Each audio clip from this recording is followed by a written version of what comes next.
All right, just a little setup on this video. This is part 2 of my musings about how to win and what are the ingredients necessary prior to winning that will increase your odds of being successful. And that's in sport, it could be in business, it could be in any aspect of life. Here are my musings on winning from a conversation I had with a group of young runners before they were about to embark on a big competition. Sharing with me, sharing my experiences working sharing my experiences with how to win and increase your odds in everything you do. Here it is.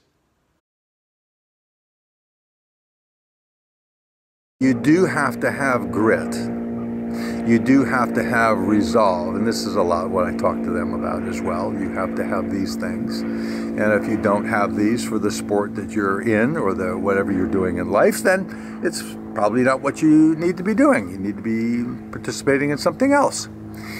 But to have the resolve and the ability to come back from adversity, and again, another word that I don't use much, the ability to come back from episodes of things not going well as you would like them. I don't even like to classify them as bad.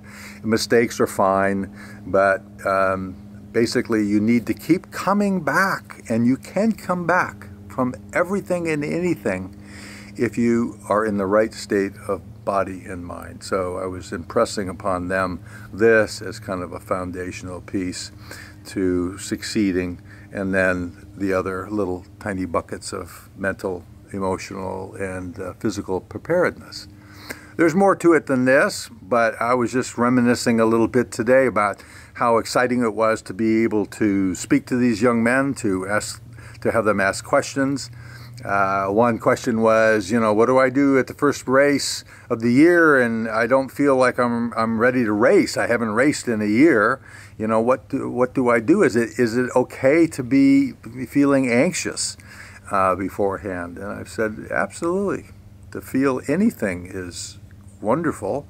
To know that you feel it is double wonderful, and there are ways to calm the emotions and to regulate them better, and I made some suggestions about breath, using his breath, and also kind of putting his mind back into where he was a year ago. What did it feel like at the end of the year to race?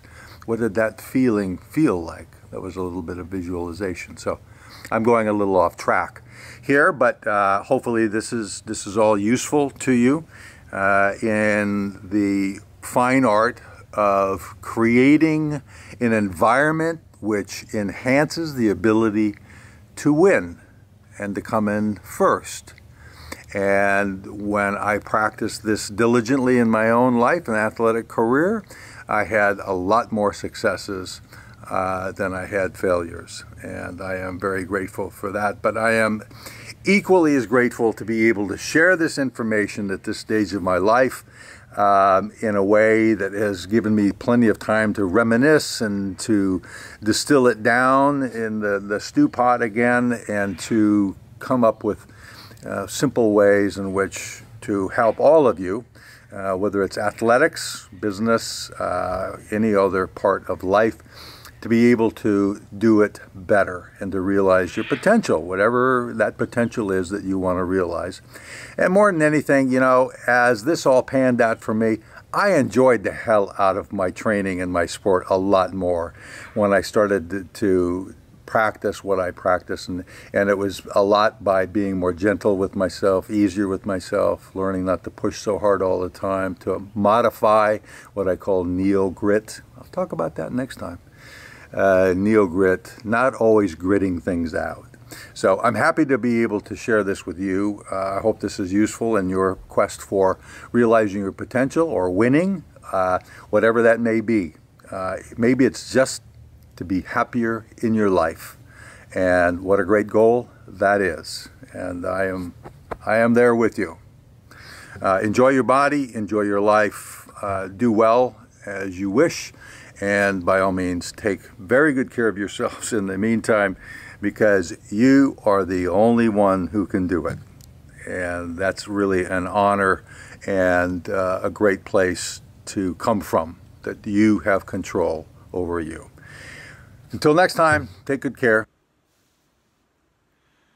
All right, that's it for part 2 of my musings on the internal ingredients, if you will, of how to win and how to be successful in sport and all the activities you want to do. If you're a high-level athlete or you're a baby boomer that just wants to prolong your prime for the rest of your life, this is my way of helping you to do that. And so I hope you enjoy it, and I hope there's some takeaways that will help you in the things that you are passionate about succeeding in your life. Again, it could be physical, it could be just being happier. That's a good enough goal right there. If you find this to be helpful, please share it with someone else. And by all means, check out my website, lifeathlete.com. Until next time, take good care of yourselves. You're the only one who can.